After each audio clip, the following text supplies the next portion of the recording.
اعوذ باللہ من الشیطان الرجیم بسم اللہ الرحمن الرحیم الحمدللہ الذی نور قلوب العارفین بنور معرفتہ واثبت فؤاد انبیائہ واولیائہ بقصص الانبیاء والمرسلین وَأَكْمَلَ إِيمَانَ الْمُسْلِمِينَ وَالْمُؤْمِنِينَ بِوِلَایَةِ عَلِيٍّ أَمِيرِ الْمُؤْمِنِينَ عَلَيْهِ السَّلَامُ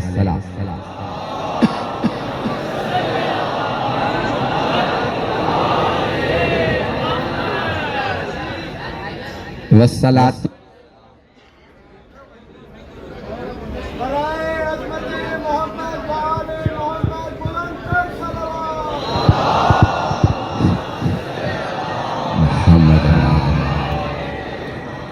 والصلاة والسلام والتحية والإكرام على أفضل الموجودات العبد المؤيد والرسول المسدد المصطفى الأمجد المحمود الأحمد أعني أبا القاسم محمد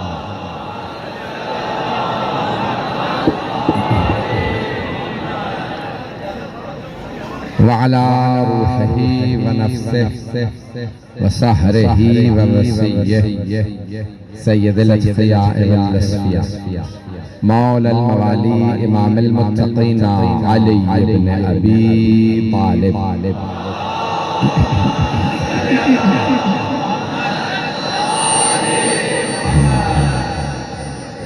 وعلى أوصيائه لا سيما بقية الله في الأرضين روحي وأرواح العالمين لتراب مقدمه الفدا واللعنة الدائمة على أعدائهم أجمعين من الآن إلى قيام يوم الدين أما بعد فقد قال الله الحكيم في كتابه الكريم بسم الله الرحمن الرحيم إن هذا القرآن يهدي للتي هي أقوم صدق الله العلي العظيم صلوات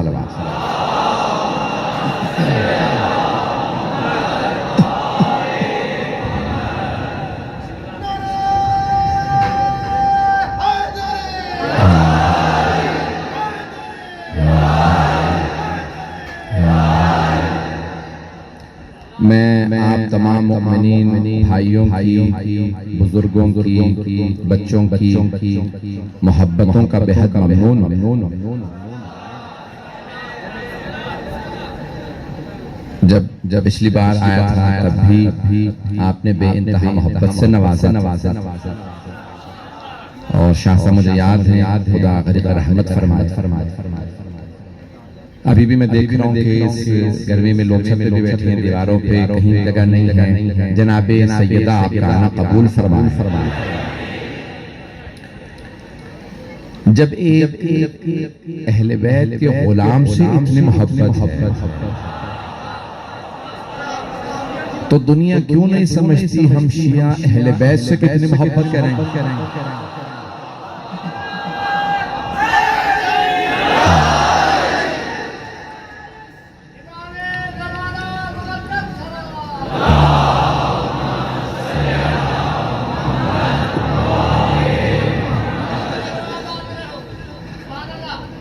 توجہ ہے ذہن گرام جب امام جعفر الصادق علیہ السلام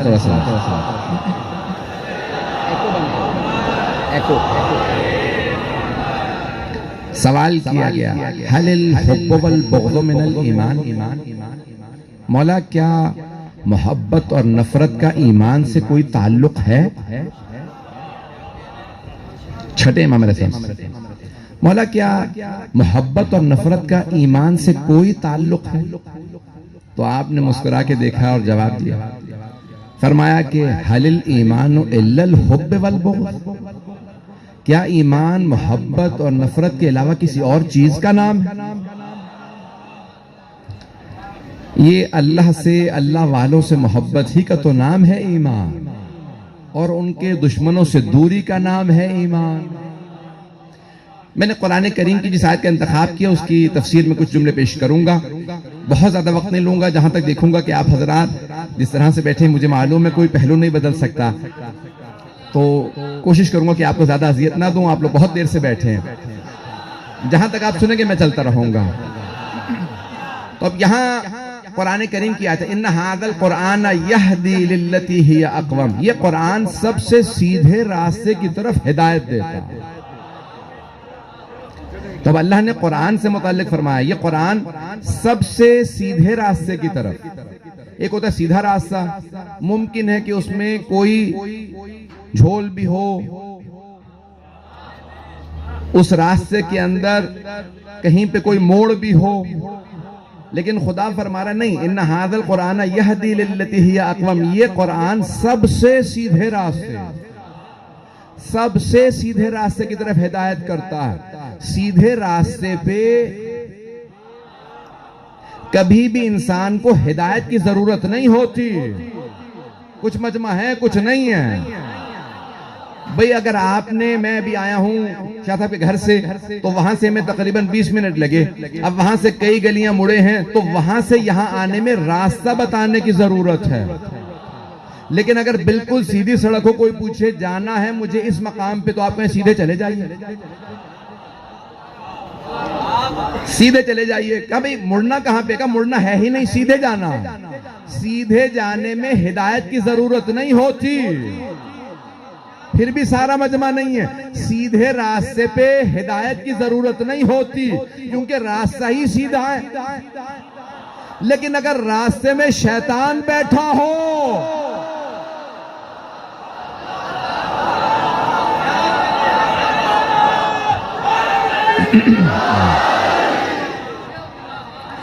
لَأَقْعُدَنَّ فِي صِرَاطِكَ، میں تیرے سیدھے راستے کے درمیان بیٹھ جاؤں گا۔ اب عزیزان گرامی سیدھے راستے پہ ہدایت کی ضرورت نہیں ہے، لیکن اگر کوئی شیطان بیٹھا ہو بار بار ہٹا دے راستے سے، اس شیطان سے بچانے کے لیے ہادی کی ضرورت ہے۔ اب شیطان مختلف اقسام میں آ سکتے ہیں، من الجنت والناس، جنوں میں سے بھی ہو سکتے ہیں، انسانوں میں سے بھی ہو سکتے ہیں۔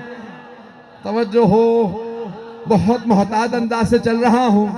تو شیطان جنوں میں بھی ہو سکتے ہیں، انسانوں میں بھی ہو سکتے ہیں۔ اور پوچھیں کسی سے بھی کہ آپ گمراہ کیسے ہوئے؟ کبھی یہ گناہ میں نے کیا کیونکہ شیطان نے وسوسہ کر دیا تھا۔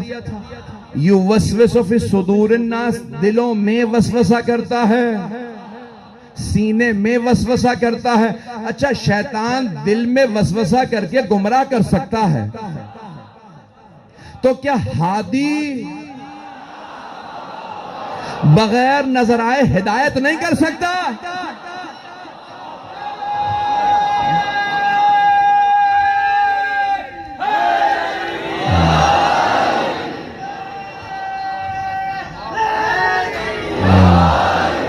توجہ فرمانے سے جانے گرا، جب شیطان نظر نہیں آتا گمراہ کر دیتا ہے تو پھر پردہ غیب سے کوئی ہادی ہدایت کیسے نہیں کر سکتا؟ ایک اور جملہ کہہ دوں، جب شیطانی کردار میں اتنی طاقت ہے کہ گمراہ کر سکتا ہے بغیر نظر آئے، تو پھر رحمانی کردار میں کیسے ممکن ہے طاقت نہ ہو کہ ہدایت کر دے؟ میں کچھ قرآن پہ بولنا چاہتا ہوں، اس کے بعد پھر آگے پہ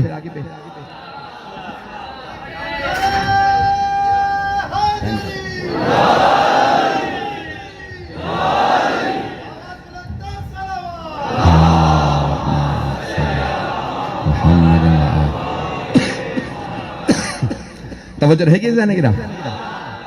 اگر مجھے سندھی زبان آتی ہوتی تو میں آپ کی زبان میں پیش کرتا اس بات کو۔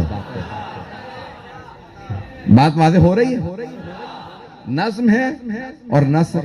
نظم جسے کہتے ہیں شاعری، یہ عربی کے دو لفظ ہیں، اردو میں استعمال ہوتے ہیں۔ اردو میں البتہ محدود ہے نظم کا مفہوم، لیکن عربی میں وسیع۔ نثر یہ جو میں بول رہا ہوں، نثر بغیر جو شاعری کے کلام ہوتا ہے اسے کہتے ہیں نثر، اور جو شاعری میں ہو اسے کہتے ہیں نظم۔ بات واضح ہو گئی؟ آپ کی زبان میں تو اتنے بڑے بڑے شعراء گزرے ہیں، اور اب کے نہیں، بہت پہلے کے شعراء گزرے ہیں اور بڑے بڑے اولیاء گزرے ہیں جن کا کلام دوسری زبانوں میں ترجمہ ہو رہا ہے۔ اس سرزمین کے بڑے بڑے شعراء کا میں اب کس کا نام لوں کہ ایسے ایسے شعراء گزرے ہیں جن کا کلام صرف اردو میں نہیں، دوسری زبانوں میں، یورپی زبانوں میں ترجمے ہو رہے ہیں اور بڑی بڑی یونیورسٹی میں پڑھایا جاتا ہے۔ تو نظم ہے اور نثر ہے، دو چیزیں ہر زبان میں دو ہی ہوتی ہیں۔ اردو میں بھی دو ہی چیزیں، نظم ہے، نثر ہے۔ ہر زبان میں صرف دو چیزیں ہیں، نظم اور نثر۔ عربی زبان میں تین چیزیں، نظم ہے، نثر ہے اور قرآن ہے۔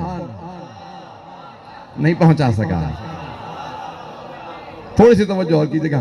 عربی زبان میں نظم ہے، نثر ہے اور قرآن ہے۔ قرآن نہ نظم ہے نہ نثر ہے، دونوں سے بالا تر ہے۔ میں بہت بڑے محقق کی پوری کتاب کا خلاصہ پیش کر رہا، اسی محبت سے سنتے رہیے گا۔ تو اب عربی زبان میں تین چیزیں ہیں، یعنی نظم ہے، نثر ہے اور قرآن۔ قرآن نہ نظم ہے نہ نثر، دونوں سے بالا تر ہے۔ عزیزان گرامی، قرآن شاعری نہیں ہے، شاعری یہ خاص وزن پہ چلتی ہے۔ ایک صرف واقعہ پیش کروں گا تاکہ نوجوانوں کی توجہ میرے ساتھ ہو، بزرگوں کی دعائیں میرے ساتھ ہوں۔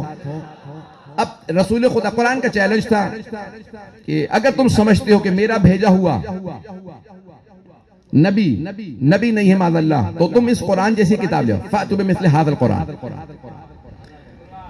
اس قرآن جیسی کتاب لے آؤ۔ اللہ نے پھر آسان بنا دیا کہ اس قرآن کے 114 سورے ہیں، 114۔ اللہ نے قرآن کو بھی 1 اور 14 سے خالی نہیں رکھا۔ ممنون ممنون ہے۔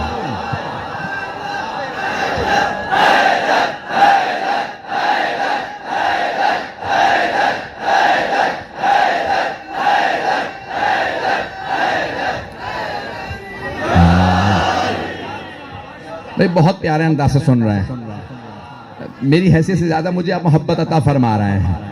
عزیزان گرامی، میں محبتوں کا ممنون ہوں۔ اب اللہ نے کہہ دیا کہ فَأْتُوا بِعَشْرِ سُوَرٍ مِّن مِثْلِهِ، قرآن کے سوروں جیسے 10 سورے بنا لو، 114 سورے صرف 10 سورے بنا لو۔ پھر اللہ نے اور آسان بنا، فَأْتُوا بِسُورَةٍ مِّن مِثْلِهِ وَادْعُوا شُهَدَاءَكُم مِّن دُونِ اللَّهِ، جسے چاہو مدد کے لیے بلا لو۔ قرآن کے سوروں جیسا ایک سورہ بنا لاؤ۔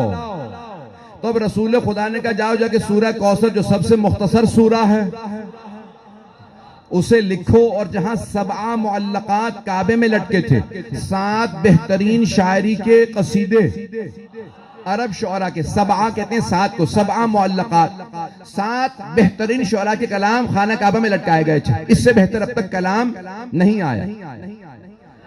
رسول خدا نے کہا جہاں 7 معلقات ہیں نا، سب سے بڑے شعراء کے سب سے اچھے کلام، اللہ کے کلام کا سب سے مختصر سورہ، سورہ کوثر، وہاں پہ جاؤ جا کے لٹکا دو۔ عزیزان گرامی، کیوں یہ سورہ سب سے زیادہ اعجاز میں منفرد نہ ہو؟ جس بی بی کی شان میں آیا ہے،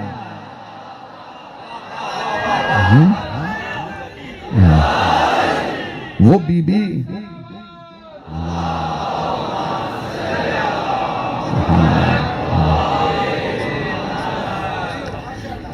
توجہ رہے گی میرے ساتھ؟ تو کہ وہ بی بی منفرد ہے تو یہ سورہ بھی منفرد ہے۔ تو اب سب کو دعوت تھی قرآن کے سوروں میں سے اس ایک سورہ جیسا کوئی سورہ بنا لاؤ۔ آپ کے خیال میں انہوں نے کوشش نہیں کی ہوگی؟ سارے کے سارے عرب بیٹھ گئے، سورہ کوثر پڑھتے تھے، قلم ہاتھ میں لیتے، اس کا جواب لکھنا۔ جیسے ہی قلم ہاتھ میں لیتے، کاغذ سامنے رکھتے، دماغ کام کرنا بند ہوتا۔ توجہ، یہ قرآن ہے، کوشش کرتے جواب نہیں۔ یا علی میں سلامت رہا۔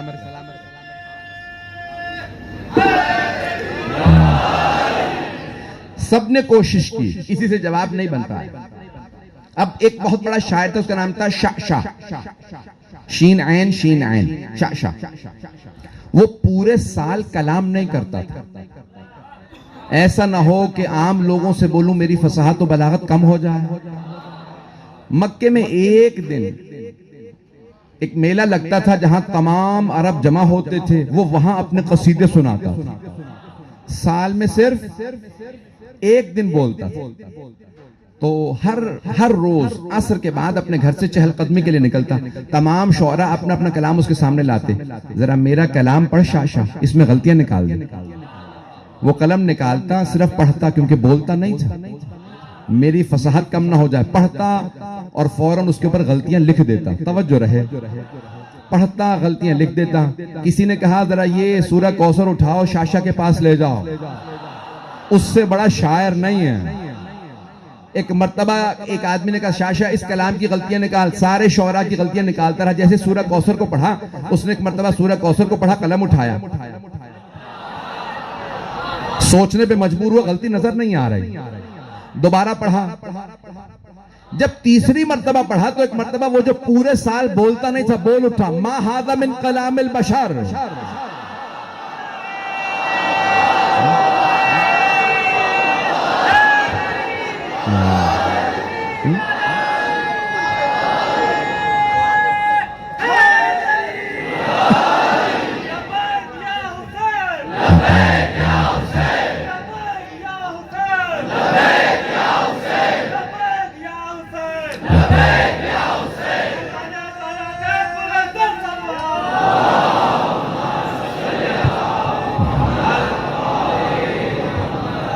توجہ فرمائی جانے کی نا، وہ جو پورے سال بولتا نہیں تھا بول اٹھا، ما ھذا من کلام البشر، یہ بشر کا کلام نہیں ہے۔ اب تک وہ کہہ رہے تھے کہ محمد خود بنا رہے ہیں، اب جیسے شاشا نے کہا یہ بشر کا کلام نہیں، یہ ما فوق البشر کا کلام ہے، یہ انسان کی صلاحیت سے بالا تر ہے۔ اب تمام قریش کے سردار جمع ہوئے، نام نہیں لے سکتا کسی کا بھی، ان میں سے کچھ بعد میں مسلمان ہو گئے تھے۔ جس سردار کے گھر جمع ہوئے، سارے قریش کے سردار جمع ہوئے کا کیا کیا جائے؟ شاشا نے ہاتھ اٹھا لیے، وہ کہتا ہے یہ محمد کا کلام نہیں ہے، یہ اللہ ہی کا کلام ہے۔ وہ ایمان نہیں لایا لیکن کہتا ہے میں یہ ایمان رکھتا ہوں یہ قرآن ہے، محمد کا کلام نہیں ہے۔ توجہ، اب سارے سرداروں نے کہا کیا کیا جائے؟ توجہ میرے ساتھ ہو، کیا کیا جائے؟ قرآن کا جواب دے نہیں سکتے جب شاشا کے بس کی بات نہیں، تو ابو لہب، عتبہ، شیبہ، ابو جہل، یہ قرآن کا جواب کہاں دے پائیں گے؟ کیا کیا جائے؟ تو ابو سفیان نے کہا کہ پھر محمد کو قتل کر دیتے، تو اس نے فیصلہ کیا قتل کیا جائے گا۔ کیسے؟ کہ بنی ہاشم سے کون لڑے گا؟ پھر ہر قبیلے سے ایک آدمی لو جو رسول خدا کا قتل کرے، تاکہ کسی ایک قبیلے سے لڑ نہ سکیں، سارے قبیلوں کا ایک ایک آدمی ہو۔ توجہ، دو جملے پیش کروں گا کہ سارے قبیلوں کا ایک ایک آدمی ہو۔ 4 دن سے بیمار ہوں، طاقت نہیں ہے، پورا زور دے رہا ہوں۔ ایک مرتبہ اس نے کہا، ابو سفیان نے کہا کہ ہر قبیلے کا ایک ایک آدمی ہو۔ 40 قبیلوں سے افراد گئے۔ اب پتہ چلا یہ الائیڈ فورسز بنانا، اتحادی فوجیں بنانا نیا کام نہیں ہے۔ پہنچ رہی ہے نہیں؟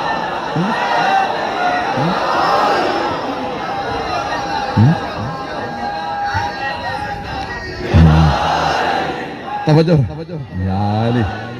توجہ فرمائے جانے کی نام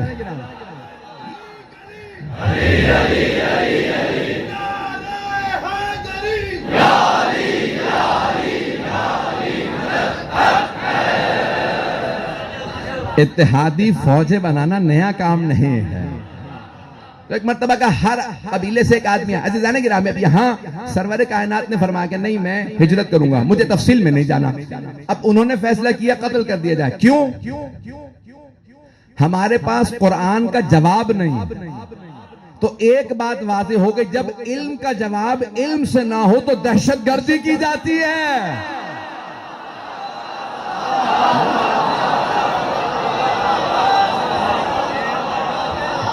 بات پہنچ رہی ہے دانے گراہ میں؟ جب علم کا جواب علم سے نہ لاؤ تو پھر خود کا حملہ کرو گے، دہشت گردی کرو گے۔ تو اللہ نے قرآن سے سکھایا ہے علم سے جواب دو۔ جب رسول خدا کے ان کے پاس علم کا جواب نہیں تھا تو انہوں نے کہا کہ قتل کر دیا جائے۔ یہی دہشت گردی.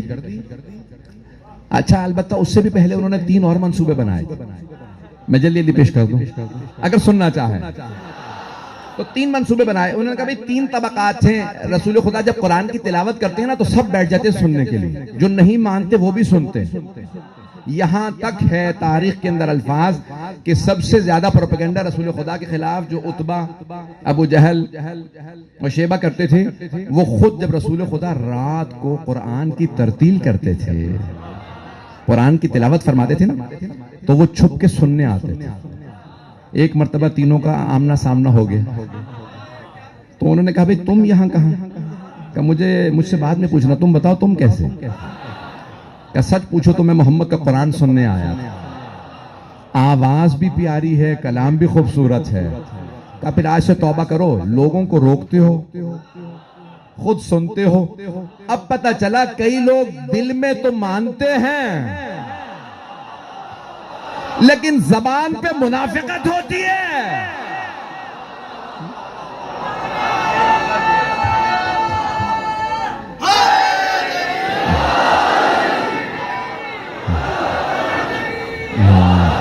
بات پہنچ رہی تھا نا کہ نام. تو اب انہوں نے کہا کہ انہوں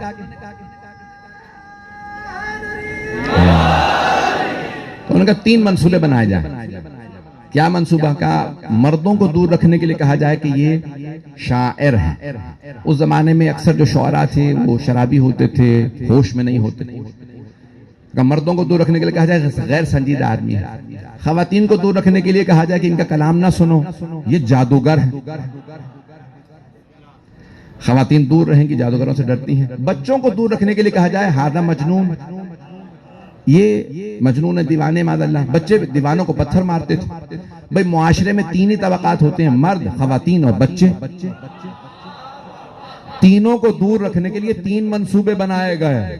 ایک جملہ کہہ کے آگے بڑھ جاؤں گا. عزیزان گرامی، عزاداری سے بھی دور رکھنے کے 3 منصوبے بنائے گئے. کسی سے کا نکاح ٹوٹ جاتا ہے، کسی سے کا ذبح کر کے دیگ میں ڈال.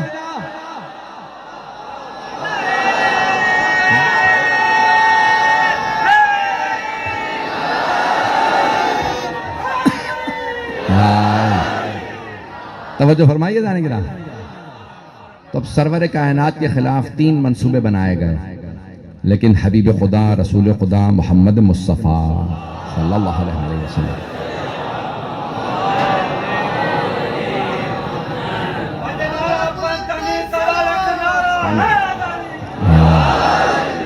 توجہ فرما رہے ہیں جانے گرا. تو قرآن ایک زندہ معجزہ. ایک جملہ کہوں گا، اس کی وضاحت نہیں کر پاؤں گا. اگر پہنچ گیا جملہ تو پہنچ گیا. قرآن کو کبھی دوسری کتابوں کی طرح سے کاغذ اور سیاہی نہ سمجھیے. جملہ میں کہہ گیا ہوں، قرآن دوسری کتابوں کی طرح سے صرف کاغذ اور سیاہی کا نام نہیں ہے، بل ہوا نور.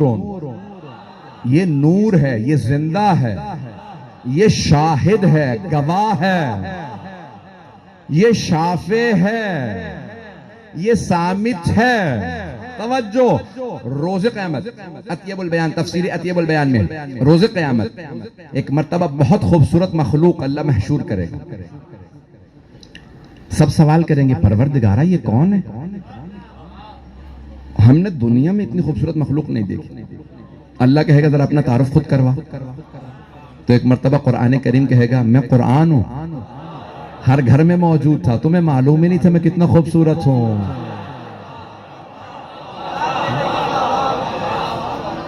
ایک مرتبہ قرآن مجسم ہو کے سامنے آئے گا جو نور ہے. عزیزان گرامی، میں آپ کو سادہ الفاظ میں آپ کی زبان میں سمجھا دوں. اگر قرآن کو مجسم دیکھنا ہے تو محمد و آل محمد کو دیکھ لیں. محمد و آل محمد کو لکھا ہوا دیکھنا ہے تو قرآن دیکھ لیں. قرآن بھی معجزہ ہے، محمد و آل محمد بھی معجزہ ہے. نہ قرآن کا کوئی جواب ہے، نہ محمد و آل محمد کا کوئی جواب ہے.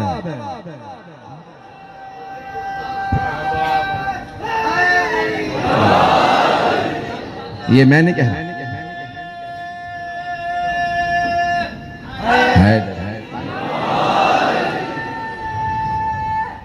حیدری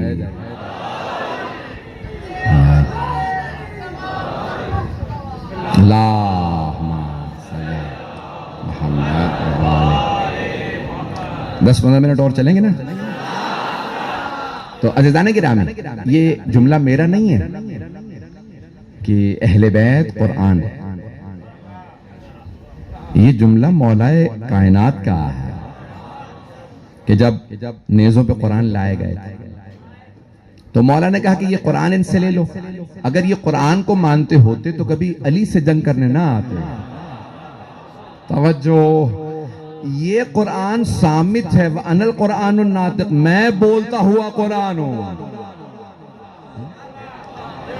عزیزان گرامی، قرآن بہترین راستے کی طرف ہدایت دیتا ہے، آل محمد بہترین ہادی ہیں۔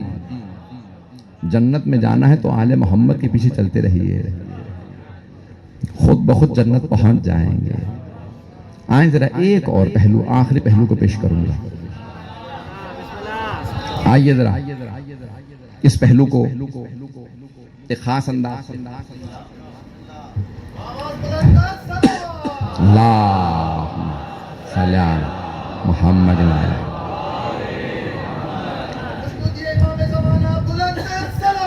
اللہم صلی علی محمد وآلہ۔ توجہ ہے کہ میرے ساتھ؟ میں ممنون ہوں آپ کی محبتوں کا، جس پیارے انداز سے آپ نے سن دیا میں پوری زندگی یاد رکھوں گا۔ عزیزان گرامی، قرآن کریم بہترین کتاب ہے، آل محمد بہترین مخلوق خدا۔ قرآن زندہ معجزہ ہے، آل محمد بھی زندہ معجزہ ہیں۔ ہم مردوں سے مدد مانگنا بدعت سمجھتے ہیں۔ توجہ، سارے مجمع کو بات نہیں پہنچا سکا۔ ہم مردوں سے مدد مانگنا بدعت سمجھتے ہیں۔ مولا نے فرمایا جو ہماری زیارت کے لیے آئے اسے بتا دو مردہ سمجھ کے زیارت نہ کرے۔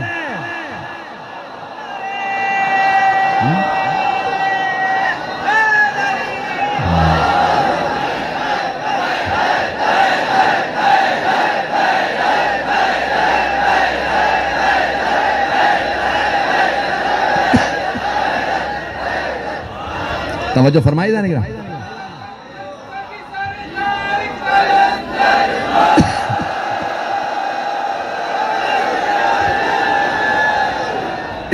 توجہ ہے نا؟ مولا نے خود فرمایا خبردار جو ہماری زیارت کے لیے اسے بتا دینا ہمیں مردہ سمجھ کے زیارت نہ کرے، اس کی زیارت قبول ہی نہیں ہے۔ جو ہمیں مردہ سمجھ کے زیارت کرے، ہمیں زندہ سمجھ کے زیارت کرنا۔ اب حبیب خدا رسول خدا کی حدیث کو پیش کر دو۔ آپ فرماتے ہیں من زارنی بعد مماتی کمن زارنی فی حیاتی، جو میرے دنیا سے جانے کے بعد میری زیارت کرے بالکل ایسا ہے جیسے اس نے زندگی میں زیارت کی ہو۔ اگر پہنچ جائیں جیسے زندگی میں زیارت کی ہو، جیسے زندگی میں زیارت کی ہو، تو صرف وہی صحابہ نہیں، ہر وہ آدمی جو پیغمبر سے عقیدت رکھتا ہو وہ بھی غلام ہے۔ ہر آدمی غلام رسول ہے جو رسول پہ ایمان رکھتا ہے۔ اللہ کے حبیب نے کہا کہ جنہوں نے دیکھا تھا یہ نہ سمجھنا ان کا مقام اب ہمیں نہیں مل سکتا، اس لیے ہم کوشش کیوں کریں؟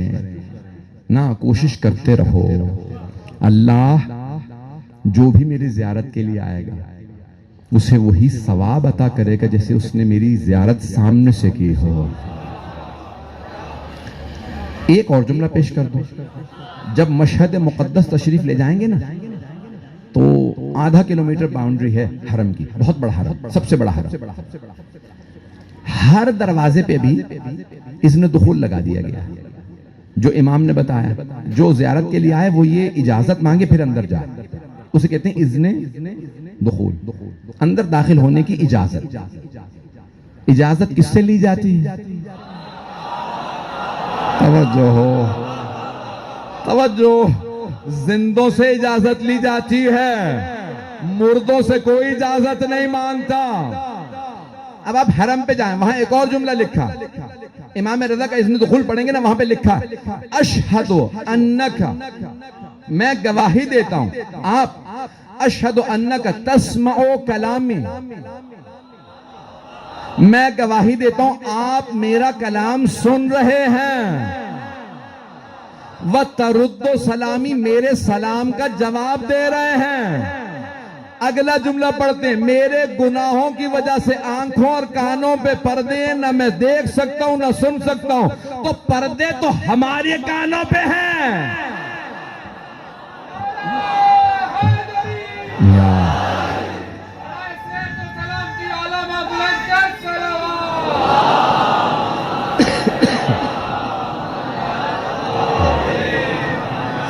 توجہ فرمائے جانے گرا.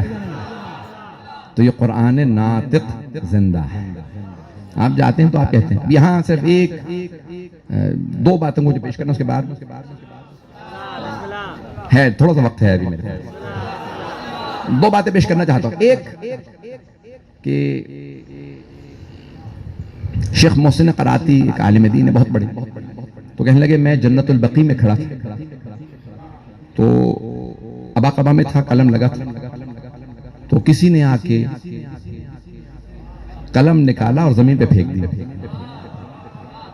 کہا یہ تم قبروں کی زیارت کرنے آئے ہو, ان سے مدد مانگتے ہو, اگر یہ مدد کر سکتے ہیں تو میں نے تمہارا قلم زمین پہ پھینکا, ذرا بلاؤ اپنے امام کو, کہو ہے حسن مجتبیٰ میرا قلم اٹھا کے دے دے, اگر مدد کر سکتے ہیں تو قلم اٹھا دیں گے.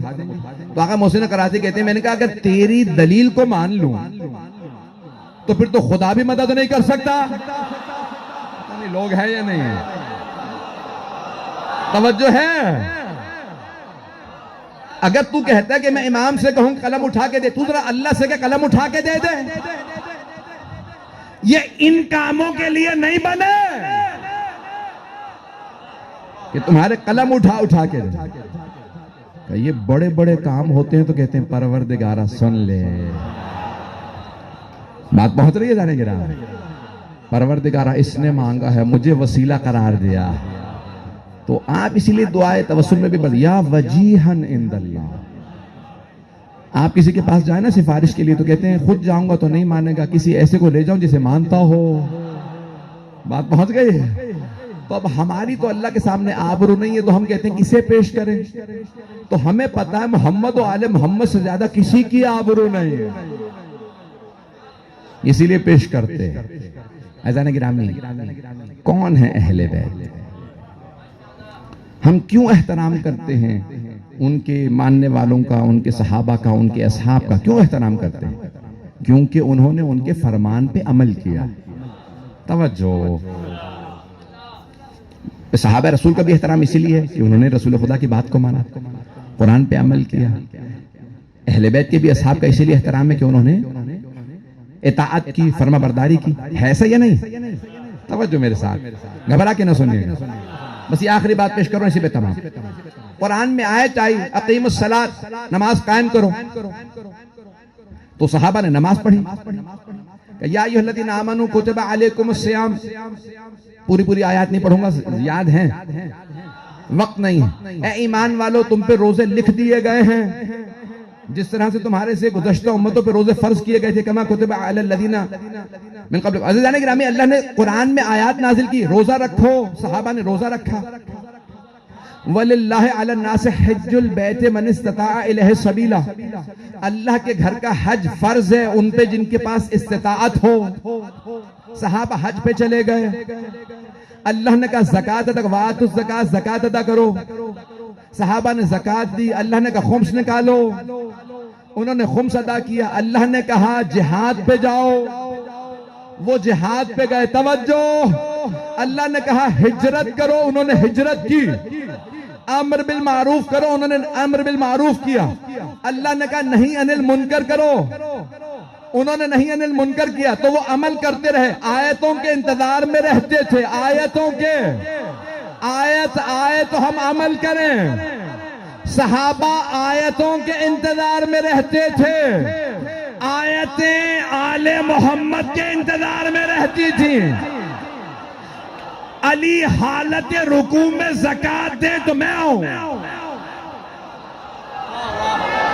توجہ.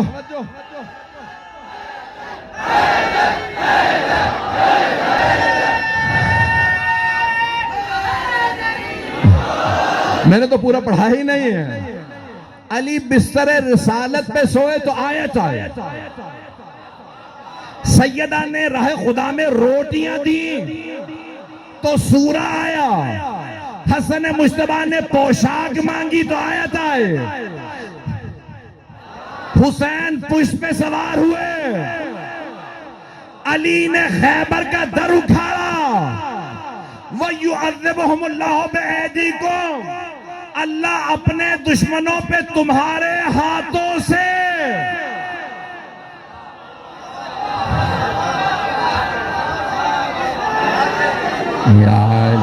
توجہ فرمائیے جانے کے نام. اہل بیت کچھ اور ہے. آیتیں ان کے انتظار میں رہتی ہیں. یہ عمل کریں تو ہم نازل ہوں. یہ عظمت ہے محمد و آل محمد علیہ السلام کی کہ وہ جو عمل کرتے جائیں آیات نازل ہوتی جائیں. بہت سے لوگوں نے قرآن نیزوں پہ بلند کیا. بہت سے لوگوں نے اہل بیت کے سر نیزوں پہ بلند کیا. لیکن جب اہل بیت کے سر بھی نیزوں پہ بلند کیے گئے تو انہوں نے قرآن کی تلاوت کی. تاریخ میں دیکھ لیجئے عیسائی سوال کرتے تھے یہ کس کا سر ہے کہ چہرے پہ خون ہے لیکن پھر بھی قرآن سنا رہا ہے. شاہ صاحب کہہ رہے تھے کہ اگر ہو سکے تفصیل سے مسائل پڑھ دیجیے گا. میں بھی پیش کرنا چاہتا ہوں. ان کی فرمائش تھی کہ حضرت عباس علمدار کے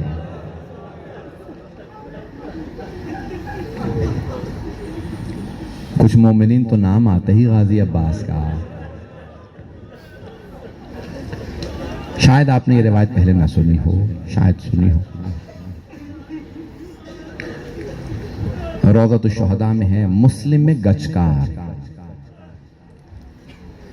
دیواریں لیپ کرنے والا گچکار کہتا ہے. کوفے میں اس کا نام تھا مسلم. دیواروں پہ لیپ کر رہا تھا. اچانک اس نے محسوس کیا کہ لوگ پتھر مار رہے ہیں. کچھ قیدی بیویاں آ رہی ہیں.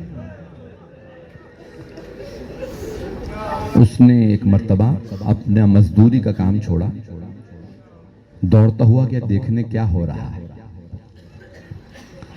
آکے دیکھا کہ ایک مرد ہے, گلے میں طوق ہے,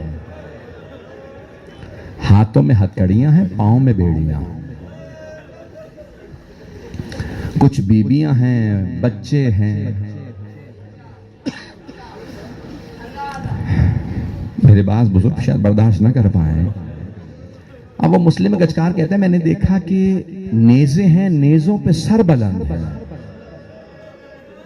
اگر دیکھ سکے تو میری طرف ضرور دیکھیے گا. کہ سارے سر نیزوں پہ بلند تھے, ایک سر گھوڑے کی گردن میں لٹکا ہوا.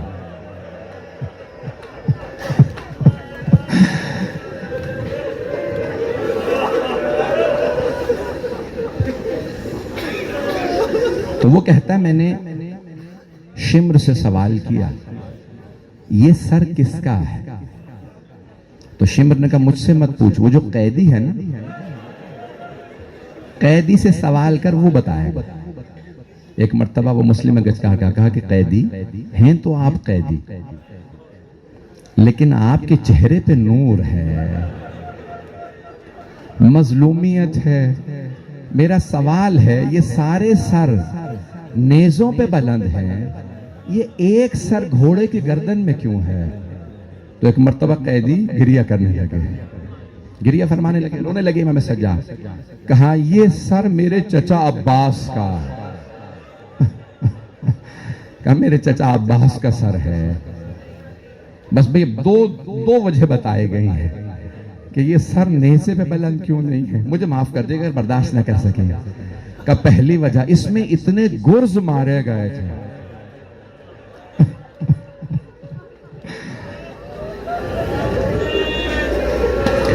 اور دوسری وجہ یہ، جب بھی یہ نیزے پہ بلند کرنا چاہتے تھے سر نیزے پہ نہیں جاتا تھا. تو بعض بزرگ علماء نے ایک عجیب و غریب جملہ کہا ہے، مجھے معاف کیجئے گا، سادات غیر سادات سب کے سب اس جملے کو سنیے گا. مجھے پتا ہے مومنین کو جناب عباس سے بڑی عقیدت ہے.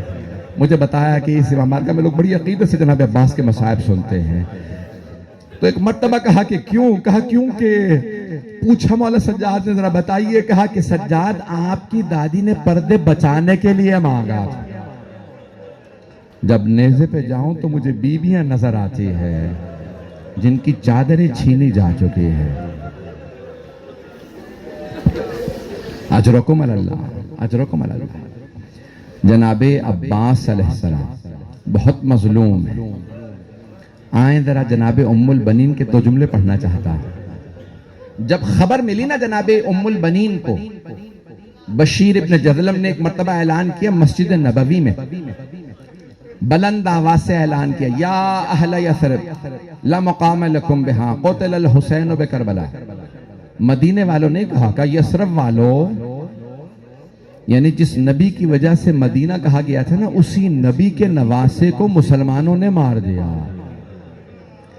کلمہ گو کہتے تھے اپنے آپ، اس سے زیادہ کھل کے تو نہیں پڑھ سکتا.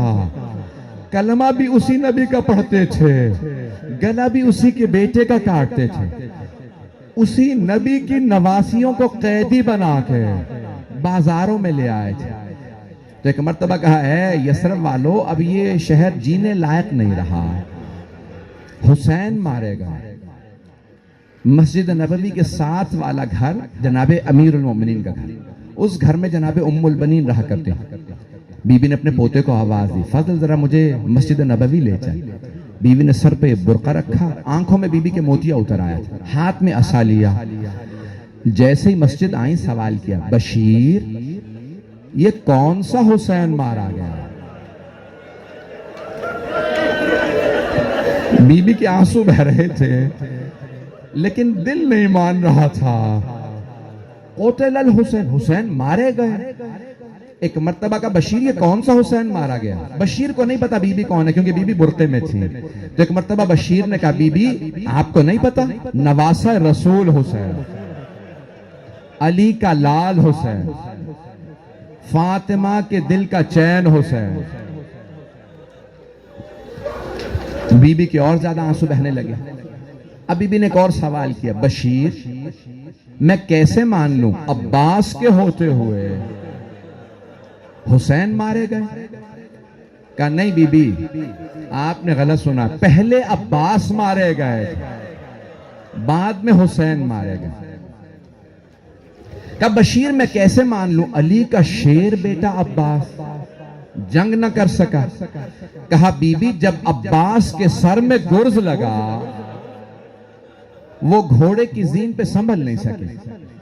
ابھی تک بشیر کو نہیں معلوم یہ بی بی کون ہے. اب جناب ام البنین نے آواز دے کے کہا کہ بشیر تو عباس کو جانتا نہیں ہوگا. بشیر میں عباس کی ماں ہوں. بشیر میں نے اپنی آنکھوں سے دیکھا میرا شیر بیٹا عباس 2 انگلیوں سے گرز کو زمین پہ پھینکتا تھا. میں کیسے مان لوں عباس گرز کو نہ روک سکا؟ اب بشیر نے بڑے ادب سے کہا، بی بی جب عباس کے سر میں گرز لگا عباس کے بازو نہیں تھے. بس یہ جملہ سننا تھا. بی بی کے ہاتھ سے عصا گر گیا. بی بی زمین پہ بیٹھی رونے لگی، واہ عباسا، ہائے عباس، ہائے عباس. جب بی بی تڑپنے لگی بشیر نے بڑے ادب سے عرض کی، بی بی کس بات نے آپ کو اتنا رلایا؟ تو جناب ام البنین نے فرمایا، بشیر تو نے میرا کلیجہ چھلنی کر دیا. بشیر جب کوئی شہسوار گھوڑے سے گرتا ہے وہ ہاتھوں کا سہارا لیتا ہے، لیکن اگر کسی سوار کے بازو قلم ہو جائے اور وہ زمین پہ گرے تو اس کا چہرہ زمین پہ لگتا ہے. بشیر میں یہ سوچ سوچ کے رو رہی ہوں میرا بیٹا کیسے زمین پہ آیا ہوگا. میں یہاں تمام کر دیتا، لیکن جناب عباس کے مصائب یہاں ختم نہیں ہوتے۔ میرے ساتھ چلیے گا، تھک تو نہیں گئے؟ مجھے بتایا بہت دیر سے آپ لوگ بیٹھے ہیں، بہت دیر سے بیٹھے ہیں، لیکن آپ ابھی گھر چلے جائیں گے نا؟ خاک پہ تو کوئی نہیں بیٹھا رہ جائے گا۔ آپ اگر زیادہ روئیں گے تو کوئی تازیانے تو نہیں مارے گا۔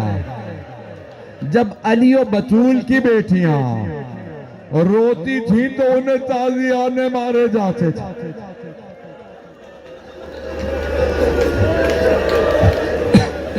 بس بھی ایک مرتبہ جناب ام البنین نے فرمایا فضل ذرا مجھے جنت البقیع لے چل۔ یہ ایک مقام پہ اشارہ کیا، آئیں ایک قبر کی پائنتی میں بیٹھ گئے۔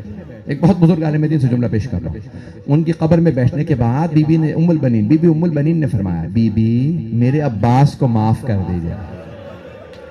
بی بی میرے عباس نے بے وفائی نہیں کی تھی، بی بی پہلے میرا عباس مارا گیا، بی بی بعد میں آپ کا حسین مارا گیا، لیکن بی بی معافی اس لیے مانگنے آئی ہوں آپ کی بیٹیوں کا پردہ نہیں بچا۔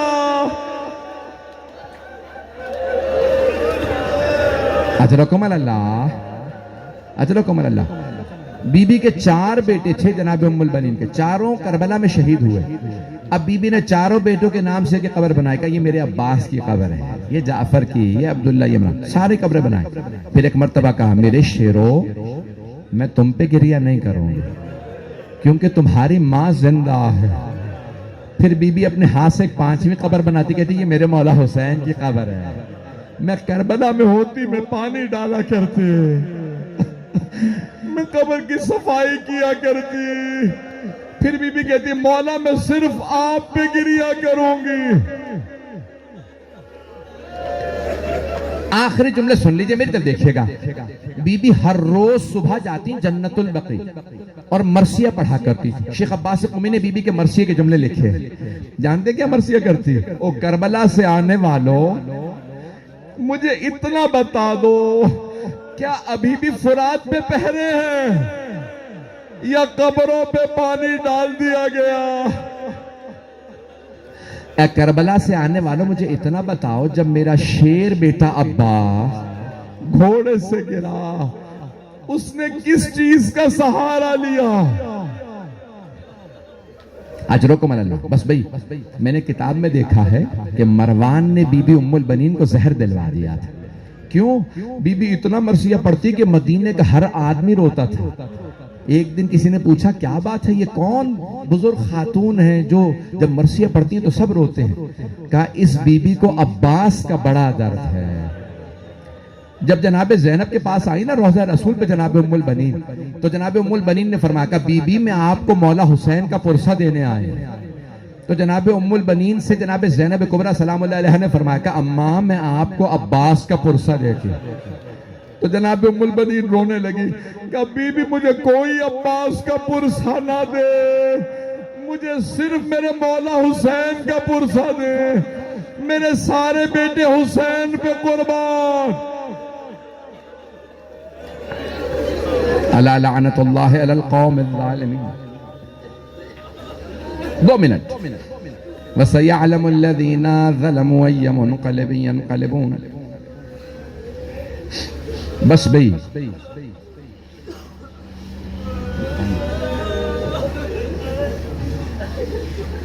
دو دعا کے جملے۔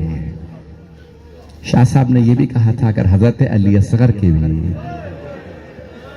2 جملے پڑھتوں، حرملا تو نے ایسے بچے کو تیر مارا جس بچے کو یہی پتا نہیں تھا کہ جب تیر لگتا ہے تو رونا چاہیے یا ہنسنا چاہیے۔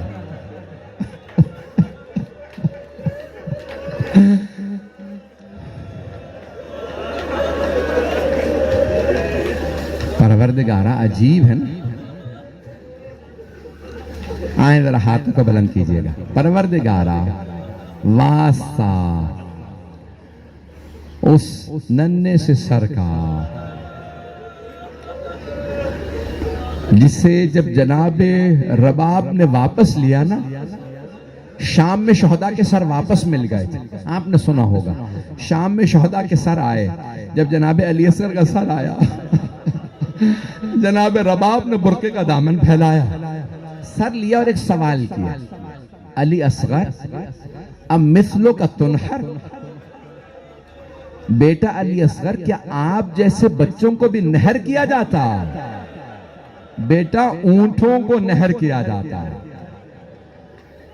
کبھی ایسے بھی اتنے بچوں کو اتنے بڑے بڑے تیر مارے جاتے۔ پروردگارا واسطہ اس تڑپتی ماں کا، جتنے بھی مومن و مومنات موجود ہیں سب کی پریشانیاں دور فرما، بانیان مجلس کی توفیقات میں اضافہ فرما، پروردگاران کے مرحوم والد کے درجات بلند فرما، ہاتھوں کو بلند کیجیے گا، جمعے کا دن ہے، عصر کا وقت ہے، ہر دعا قبول ہے، آئیں ذرا امام عصر کے ظہور کی دعا مانگیں۔ پروردگارہ تجھے عباس کے دو بازوؤں کا واسطہ، حضرت عباس کے دو بازوؤں کا، پروردگارہ ہمیں امام زمانہ کا ظہور دیکھنا نصیب فرما، پروردگارہ پوری دنیا میں کرونا وائرس کا خاتمہ فرما۔ ایک اور واسطہ دینا چاہوں گا، عجیب و غریب کیفیت ہے، شاید عصر کا وقت ہے، مجھے نہیں معلوم، جی کر رہا ہے بیٹھ کے روتا رہوں۔ پروردگار ایک آخری واسطہ، بہت سے لوگوں نے مریضوں کے لیے کہا، شاہ صاحب نے بھی کہا، اپنے اپنے مریضوں کو ذہن میں لائیے گا۔ ایک سوال کروں، کبھی مریضوں کو بھی بستر سے گرایا جاتا؟ شام غریبہ کے ایک مریض کو بستر سے گرایا گیا، بستر لوٹ لیا گیا۔ پروردگارہ اس مریض کا واسطہ سب مریضوں کو شفائے کاملہ عجل عنایت فرما، پروردگارہ بے اولادوں کو اولاد عنایت فرما، پریشان حالوں کی پریشانیاں دور فرما، حج و زیارات کی تمنا رکھنے والوں کو حج و زیارات نصیب فرما۔ میں دیکھ رہا ہوں ابھی بھی بعض مومنین کی آوازیں آ رہی ہیں، ایک سوال کروں آپ لوگوں سے، آپ لوگوں نے مصائب سنے ہیں نا؟ دیکھا تو کچھ نہیں ہے، اب سمجھ میں آیا جناب زینب کیوں اتنا تڑپتی تھی، بی بی نے بھائی کا سر نیزے پہ بلند دیکھا تھا،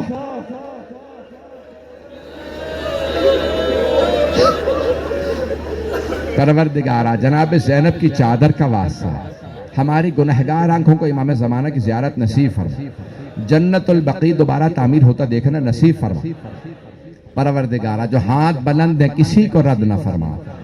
ربنا تقبل منا انك انت السميع العليم بحق محمد وآله الطيبين الطاهرين المعصومين